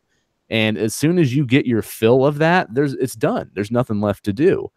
And that was pretty disappointing. After all these years and all these beta tests, that's what you guys delivered to me. Now, if you want to slap an early access banner on this thing and charge half the price, I don't think anybody would have complained. They probably would have been excited to see the game, go through development process more and more. But for $60, I guarantee you that's why they rolled it into Game Pass. Yeah, because I'm so glad I did that. I'm so glad I did that because I got my fill of it and I canceled Game Pass. Like after that 6 hours, like, and even then I was struggling to really play more of it. And they got to put more meat to this game because there's really nothing there. It's super bummer because the tools they give you are really cool, but there's nothing there to keep you there. And it's pretty disappointing as their premier like exclusive right now. This game is a pretty big bummer. So not a fan of Thieves. I'm curious to see what Ubi learns and from their ship their what was that, Skull and Bones or whatever their game is. Yeah, interesting to see. We'll see. Other than that, I'm still playing through Far Cry 5 right now. I'm enjoying the game, but it's starting to become kind of a grind to me. The setup of the game is that the world split up into three parts, and the cult they have three lieutenants, and you have to take out the three lieutenants before you can take out the main cult leader. I took out the first one, which is a guy named John, and that was fine. And then I moved on to the next region where there's a female named Faith. And the game started to get a little more interesting with her because she uses the psychedelic drug that she uses to like warp people's minds into following them. And it's called Bliss. And you get hit with it sometimes. And she does all these little weird things where you'll start like hallucinating and stuff. And the John guy that the John guy that I fought at first, he was very boring. Like I didn't really feel threatened by him. Like all the villains in this game, I just feel like they're just kind of goofy. Like they don't really feel like they have a threatening presence to me. And that kind of hinders the enjoyment of the game for me. Because with Far Cry 3, I thought Vaz was an awesome villain. Even to an extent, the guy in the fourth one. Probably the best Far Cry villain. Easily. Yeah. And the fourth one was kind of flamboyant and not super threatening either. But at least he was just so over the top that it was hard to take seriously. I liked him. And see, that's the thing. Pagan, something. Pagan Men, right? Yeah. And that's what made him interesting because he was so over the top. So that kind of kept you invested. These people are just kind of boring, It's cult tropes, and I don't know, man. I just don't feel threatened by them. I just think they're kind of a joke. But the female lieutenant was a little more interesting. But now I'm at this point where the one guy's down. I'm at the point because you do missions and you get resistance points, and there's this meter that you fill up. Once the meter fills up, the lieutenant comes out after you, and you have to go and assassinate him. So I'm at the point so where it's Shadow of Mordor, basically. Kind of in a way. Take out lieutenants until the big guy in the area is like, "Why is everyone dead?" Yeah, but there's only three of them. 4 total, okay. Counting the main guy. But so the meter is almost completely full to have her come out and me finally kill her, so I can move on to the next area and take on the last guy before I get to the main villain. And like I've done every mission there is to do. There's nothing more really left to do. The only thing I can do are like these little tiny side missions and like saving people like randomly on the roads that will give me just little bits of points to fill up that meter. And now it's just becoming a grind. Like I have really no more left to do, and I'm finding stupid stuff to do that every time I complete it, it just gives me this little tiny sliver on that bar. I'm so close to it, and I'm just feeling like I don't even want to keep going. I don't know, it's weird, and this game doesn't really do anything that any other Far Cry game hasn't done already. All the missions feel like I've done this in a Far Cry game before. The game is very fun. Don't get me wrong. I think I'm enjoying it for the most part. But it's starting to become a grind. It doesn't do anything unique. I don't really like the villains, which is a big surprise for me because I thought that was going to be the most interesting point of the game. It's really not. It's just okay. It's just an okay game. I think I'm going to shelve it when God of War comes out and maybe come back to it or maybe not. Knowing me, I probably will never come back to this game. And that's kind of a bummer. I'm a little disappointed with Far Cry 5. Yeah, that is disappointing to hear. I've been looking forward to getting my hands on that one. I was going to do it after God of War. I don't know, but yeah, you're not the only dissenting opinion I've heard on that one. It does make me wonder if, after America being what America has become, if they like hardcore course corrected that game. Yeah, because it seemed like it had more promise. But don't let me stop you, man. You might enjoy it more than I do. And I'm not saying the game's bad at all. It is really fun. It's just it's an endurance thing. It's like, how much of this are you going to take before you just kind of get bored? Because it's not really doing anything new. And if the villains aren't pushing you to move forward, then, really what else is there? Gotcha. That's it for me, though. Elena, your turn. You're up. What's up with you this week? Just mostly the Overwatch Archives, which is the new PvE event. So yeah, how's that? Fun. It's the best PvE event they've ever released, in my opinion. It's just they take everything from the previous ones and fucking Blizzard, man, they really know how to treat their customers. Every player has access to all the previous PvE events for all heroes and for the 4 heroes for the original, and it's well put together. And the new one is basically just Blackwatch. I don't know how much you guys know about the lore for Overwatch. Are you guys at all? Okay. I love Overwatch. I put a lot of time in that game, but I really haven't paid attention to any of the characters, their backstories, or anything like that. Same for the most part. All I really know is that Blackwatch is like, do you guys know about Reaper, Reyes, or anything along those lines? Okay, so essentially he was like, let's just say a mercenary for hire, like a merc. You know what I mean? And he just fucking basically, spoilers, commits casual murder, and the other 3 are like, well, fuck it, guess we gotta shoot our way out of here. And just the entire experience has been really fun. It tied in well to visiting Burbank, because the group of people we went with, as soon as we got back up to NorCal, we were like, okay, everybody take a nap, and then we're going to 4v4 PvP. Let's go. Like, we're going to just fucking kill everything. And I've been enjoying that. It's the best PvE event, and I don't know how it translates to PS4. I feel bad for whoever's playing Overwatch on PS4 as somebody who, you know, came from that console. Just make the switch. It's not too hard. Yeah, I play on PC too. I couldn't imagine playing that game on a console.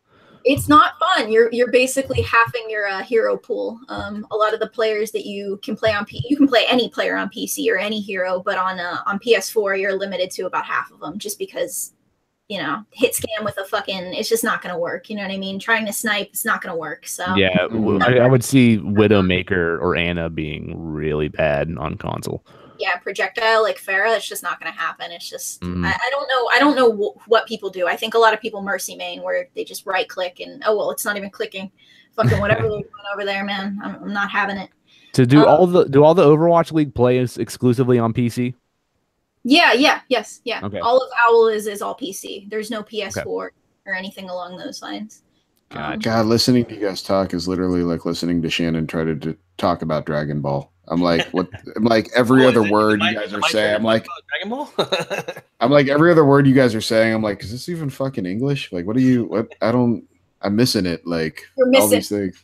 You're missing it, man. Overwatch is fun as fuck. We tried to get him into that game a while ago, and it just wasn't happening. Me and Robbie tried many times. Well, Shannon actually brought it to my house and was like, "Play this game." Wow. And I'm like, well, okay, sure, I will. And I did, and I like it. It's fun. It's a fun game. I'm just not a online play with other people gamer. That's really the only thing. Same. I know like, 6v6 it just makes you want to claw my fucking eyes out sometimes, because oftentimes when you're ready to play as a group and the other teammates aren't, you're just stuck listening to them say, it's QP, it's just quick play. Okay, I want to win. That's why I'm playing this fucking video game. Like, that's why I'm here. Like, I don't want to, you know, have you play Hanzo the entire match and fucking not shoot shit. Like, come on. So. Yeah. It's why I don't play Fortnite. I like Fortnite. Fortnite's really fun. I enjoy it when I do, but it's like, I just can't stand the waiting for other people, getting a game going, doing it's everything that goes into just trying to play the game that makes me not play it. It's really just that. I know I just don't like mandatory teamwork. I don't want to have to work with other people. It's like being back in school. Like, I didn't want to work in a group then, you know? I don't want to be on your fucking group project and do all the work for you. Right? And it's so funny watching history repeat itself. I'm on these teams now and I'm basically doing all the fucking work. And it's like, are y'all going to fucking submit this midterm paper? Am I going to do it? Or, okay. And it's like, yeah, enjoy the A that I got you. Exactly. Have fun with that. I'm the one with player of the game, not you. Yeah, Exactly. I was rolling in them yesterday, man. And it's just like, who do you main as? I DPS main and I flex, so I play a lot of. Okay, seriously, like what? You even lost me there. Okay. I DPS main and I flex. What? Okay. DPS is damage per second. Explain it to me like I was a second. Is don't fuck with you. What were you saying before I started being a bitch? What? I said, explain it to me as though I was a child. So I play the pew pews, and if I have to, I play the healer. And if I have to play the big guy, I will, but I would prefer to play the okay, big guy, got it. So I like the pew pews. I will sometimes do the heals, but I would prefer the pew pews. So okay, that's me. I play soldier a lot, and I call him Sad Dad because he is a sad dad. And Pharah and Yeah, man, he's sad dad. Oh gosh, I guess Moira a little bit just because I need to flex. Oh, and flexing is when you are willing to play another class than what you typically play. So I pride myself just to like round out the team, or yes, yeah. Okay, so oftentimes, because I'm a DPS main, we'll have 6 people, and 4 people will auto lock into a DPS role, and that shit don't fly. Like that's not going to pan out. So oftentimes I'll flex to either a healer or a tank, but I don't. I will if I have to because I like winning, but I don't like being one of those people who instant locks. You know what I mean? I really like winning. That's when they throw around the term like comp. They're like, man, you fucked the comp up, man. Now we're not going to win because you fucked the comp up. No, that's Overwatch in a nutshell. That's Overwatch. For me, like that's why I kind of stopped playing it recently. I got into Fortnite big time. Like I'm deep into Fortnite, and I'm going to talk more about that game later. I'm not going to get too much into it today, but with Overwatch, I like D.Va. That's who I do best with. But there's always situations where if I pick D.Va, I'm going to piss people off because she's not necessary, or there's already a D.Va on the team, and it'd be really stupid for to have 2 of them. You know, I mean, in most modes now you can't have duplicates of heroes.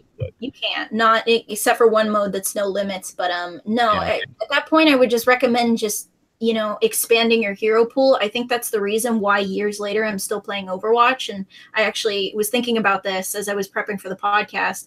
I don't have any heroes that I dislike, and I want to have heroes that I dislike. When they release a new hero, I'm like, oh, fuck Doomfist, or oh, fuck Moira. I fucking hate that character. And next thing you know, 2 weeks have passed and I'm in love with the hero and I can't stop playing them. So It's just, that's one thing I really enjoy about the game. And if you're maining as any one hero, you're playing the game wrong. If you only play as one hero, you're playing it wrong. I'm playing the game wrong, apparently. Yeah, because I just want D.Va all day, every day.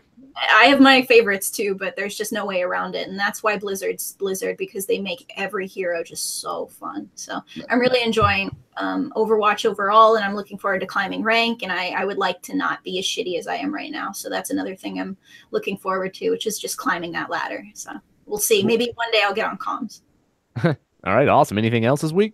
Oh gosh, Ni no Kuni too. A little bit in passing. I'm in the midst of a move and I'm busy at work, so I'm not able to do much outside of my daily Overwatch, which is just mandatory. It's absolutely mandatory. You guys are cutting into this, by the way. So I'm eager to get back to it. To be honest, there's actually a Dallas match right this second, and I hear they got the shit kicked out of them. So just another Ohio fucking. Just loving supporting teams that fucking suck, man. It's awesome. Yeah, I've been playing Ni no Kuni also. I put maybe 3 hours into it and I stopped because I started playing Far Cry 5 and everything else. But we'll talk more about that soon. I need to put some more time into it. But I've been kind of positive on it from what I've played so far. But I'm still pretty early on. So same. So I'm about as far as you are, about 3 hours in, and I was actually at PSX when this game was announced, and the hype train for me was just really, really real because the original Ni no Kuni for me was just like a masterpiece. It's one of my favorite games of all time, and cool for a myriad of reasons. But no, I'm just not liking it as much. I don't know if it's because whether it's nostalgia goggles, like fucking Zach's talking about, and maybe it just doesn't meet my unrealistic standards in the past. I don't know. It's tough because there's a lot to like about the game, but I'm not having fun yet, and I don't understand why. Yeah, some of the reviews I read, they say it's slow moving. Like when I first started playing it, like the first couple hours were just very odd to me.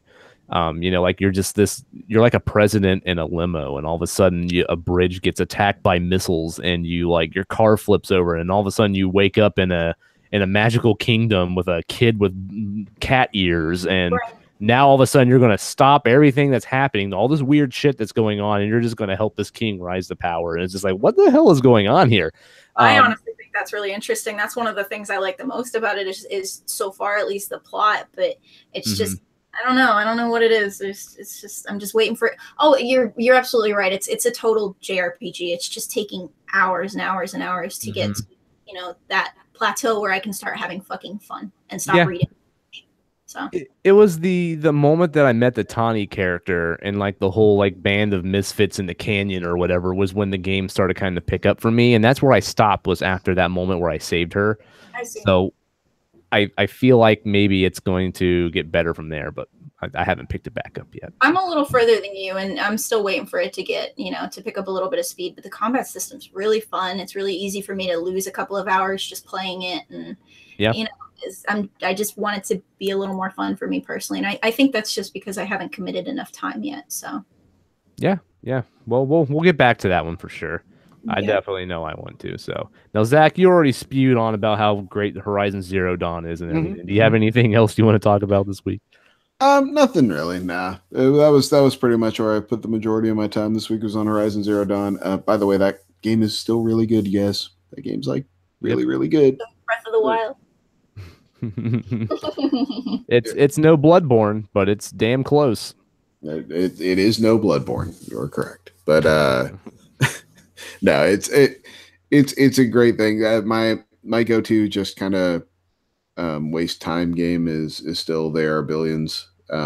It's zombie survival RTS that's early access on Steam. It's great. It's a perfect game to pick up and play for 30 minutes at a time and then put it down and start again later. It's awesome. It's a great game. It's a wonderful RTS. Please check it out if you are so inclined. Other than that, no, I'm just killing time till God of War, man. I'm so ready. I went completely black on it. I saw all the reviews come out glowing and didn't read a single one of them, and hit God of War into all my mute filters on Twitter just so I wouldn't see anything else on it, because I'm like, all I needed to hear was it was good, and I don't want to literally do not want to hear anything else. Like, just great, it was good, awesome. I will experience everything else about it on my own. So I am extremely hyped for that. Did you ever play Subnautica? Shit, no, I didn't. God, you gotta play Subnautica, man. Yeah. I have it sitting on my Xbox right now. Yeah, I still haven't had the balls to go back into that one, but yeah, maybe one of these days. So you guys live completely different lives than me, having unplayed games sitting on consoles for months, talking about shelving games that you haven't beat. I cannot understand. See that what happens is there's like a thing, a graph, right? And this line is time and this line is money. Yeah. And at some point in your life, you will cross over where you have more money than time. and it's a weird thing that happens when all of a sudden you realize, like, oh sweet, I've got money, I can buy this game and that game and this game. Shit, I have no time to do any of this. Like, I don't want it. I was thinking about that when you guys were talking about Ni no Kuni, and you're like, yeah, it's typical JRPG where like I played for hours and haven't gotten to the fun part yet. And I'm sitting here listening to that go, I haven't played a JRPG in literally a decade because of that reason. Like, I don't have the time to wait for it to get fun. It's like I just don't anymore. So I do. Yeah. La-ti-da. Yeah. Oh, shit. All right, guys. So let's start wrapping up here so we can review. Elena, what's one thing that pissed you off this week, and what's one thing that made you really happy? There is no backwards compatibility for Jet Set Radio and Jet Set Radio Future. Yes, I know. Hopefully it's coming. I'm hoping by E3 I want them to do this monthly, like they were doing with the Xbox 360 games. Mm-hmm. I mean, Smilebit made Panzer Dragoon Orta, and that was a big one for me. I love Panzer Dragoon, so I actually ponied up the money for that one because I wanted to support it. But I'm hoping that one's next. But my problem with that is that I have Jet Set Radio Future on the disc that was comboed with Sega GT. So I don't even know if they will let me play that since it's like a combo disc. I might have to think about that. Yeah. I'm gonna have to buy another. I'll totally buy another copy. I don't care. Jet Set Radio Future is one of my top 10 favorite games of all time. Same. What? That's awesome. I had no idea. Same. Yeah. One of my favorites. I grew up playing it. I adore it. The soundtrack is actually what got me into music as much as, I am into music. That's one of the things that was a gateway drug for me. And DJ Professor. Yeah, that is a killer soundtrack. Mm-hmm, right? You like that game, Zach? That surprises me. I'm not a big fan of I like the game in 1999 when it came out. That's like 2003, maybe. Yeah, somewhere around there. But wasn't it a Dreamcast game, or am I thinking? Yeah, no, that's a sequel. It was a Dreamcast game originally, and then it came to Xbox. The sequel. Okay, yeah. But I never liked the controls in that game. It's one of those I really dig the look. I really dig the vibe of it, but I just never really enjoyed playing it all that much. It's one of the first games though I liked watching other people play. If that makes sense, you know, like it was totally like a Tony Hawk. It was sit around, get some beers, and like pass the sticks, you know, type of game. So. Well, the original Jet Set Radio was like stage based. It was time attack. You know, it was very arcadey like. The sequel, Future, the one we're talking about, was an Xbox exclusive, and this one it was like taking Tony Hawk and making an adventure game out of it. It had like this. It was like a pseudo open world. It wasn't really open world. I mean, they were segmented off, but you went out and there was no time limit. You were collecting things, you were tagging stuff with graffiti.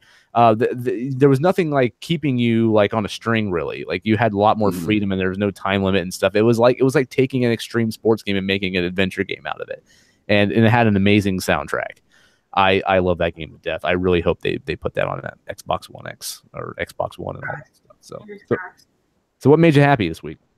What made me happy? Oh, well, it's nothing gaming related. Just I know I spoke to you guys real briefly on Twitter, just about the health of one of my family members, and I think one thing I'm happy about is just to have him out of the hospital and back at home, and you know, on the road to recovery. And it's just making me, you know, kind of realize how important the people in my life are, and you know how I should, you know, take them for granted, and just every day is precious, and make sure you really, really utilize those moments with your loved ones because, you know, they're precious. They're oh my god, just priceless things. So I'm happy that my dad's fucking home, man. I'm happy that my dad's finally home. So is he playing Gears of War? He's playing so many fucking video games. He's videos, photos. First thing he did not shave. He did not take a shower. He got on PS4 and played video games. And I was like, that's my dad. That sounds like my. Zach and I actually have a history with Elena's dad, so we it's not a bad history, a good history, but yes, we know her father pretty well. So awesome, man. I'm glad he's doing better. Yeah. And let him know that we give our you know, get betters or whatever you want to call it. our get betters. Yeah. Get betters, Dad. Yeah. Zach, what about you, man?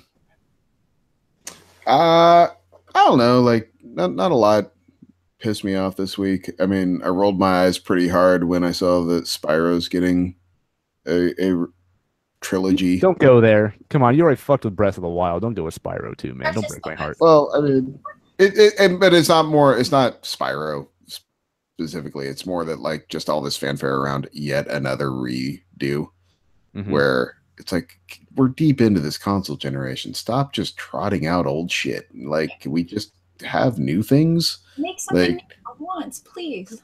I know, and it's like people just want to sell you your childhood over and over and over and over and over again, and it's just it gets so tiring. It's not that property. I don't care about that property one way or the other. It's just that it's just another example of how just cashing in cheaply, and it's annoying to me.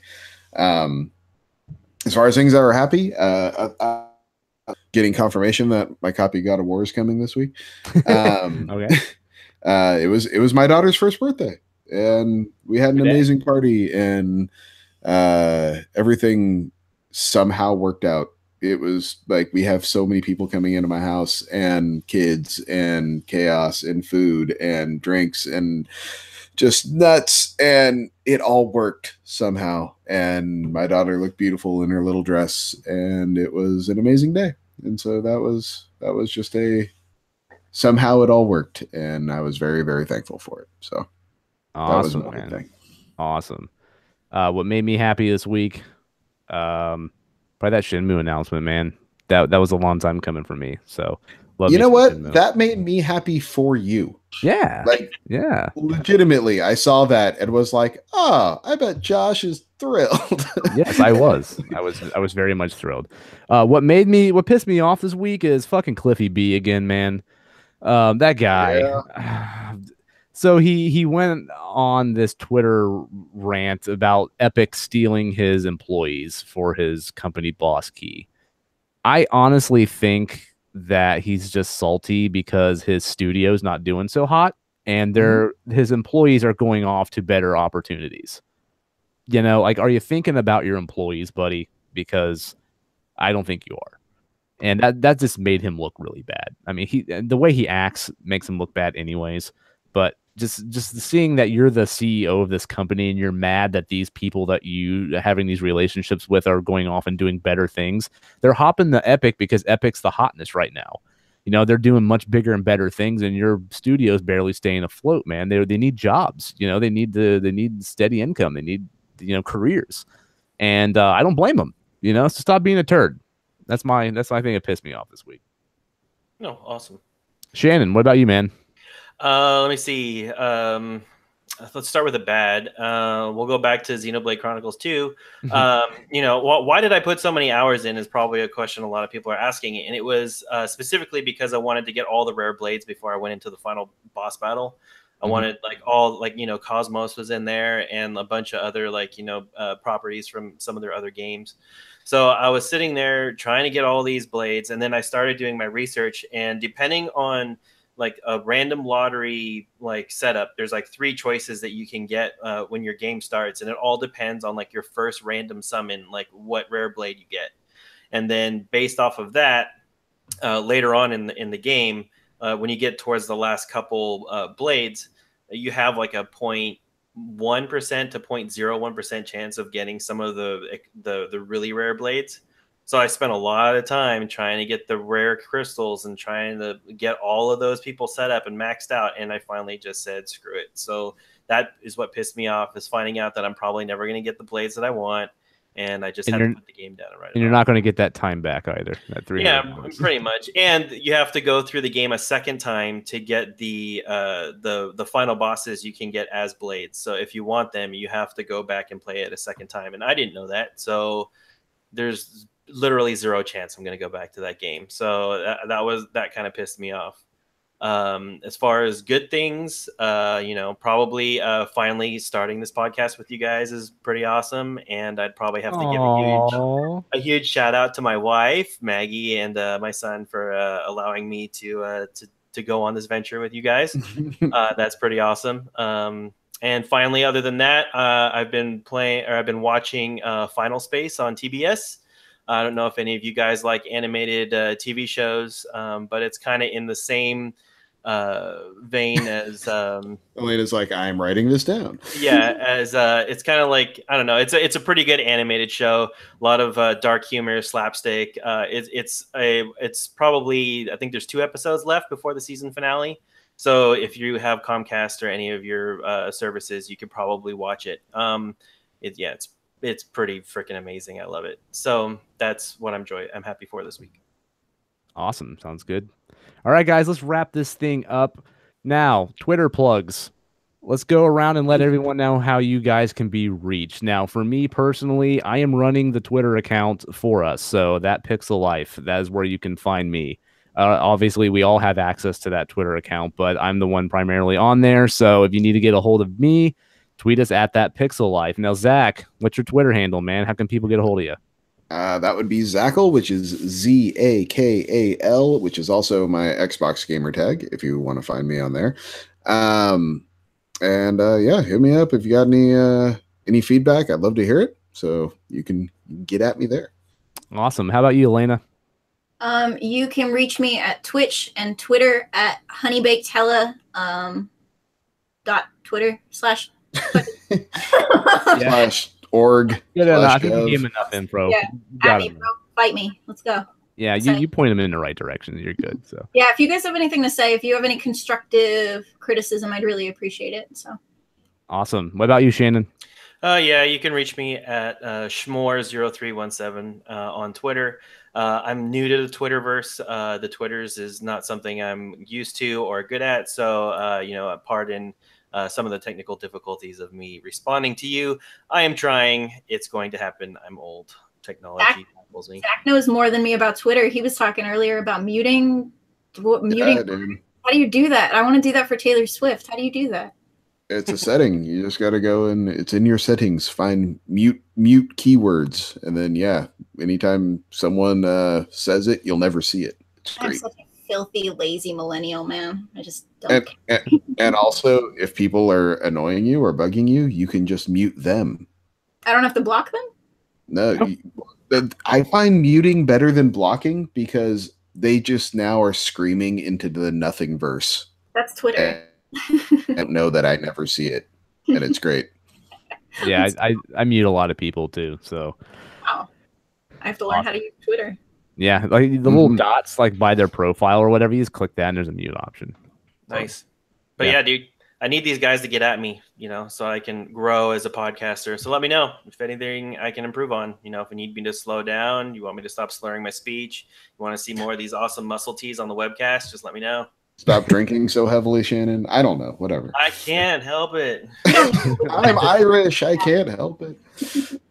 All right, so yeah, hit us up on Twitter. Just shoot us some direct messages, some tweets. Let us know how we're doing. If you have any requests or anything you want to see on the show, please let us know. Spread the love, man. Let your friends know about the podcast. Share it with them, and spread us out there and get us some exposure. Check us out on Patreon as well. Don't forget that as well. If you want to watch all the cool YouTube fun stuff that we have going on next week, or we will be full blown going into the live streaming and having the chat up and everything. So that should be a lot of fun. Until then, we'll see you guys next week. Thanks again for tuning in, and thanks again for everyone for reaching out to us and wanting us to do this show. We greatly appreciate it, and we did this. We delivered it to you. This is for you, and we're looking forward to the future. So have a good weekend, everyone. Peace out. We'll see you next week. Bye-bye. Bye-bye. Bye. Bye.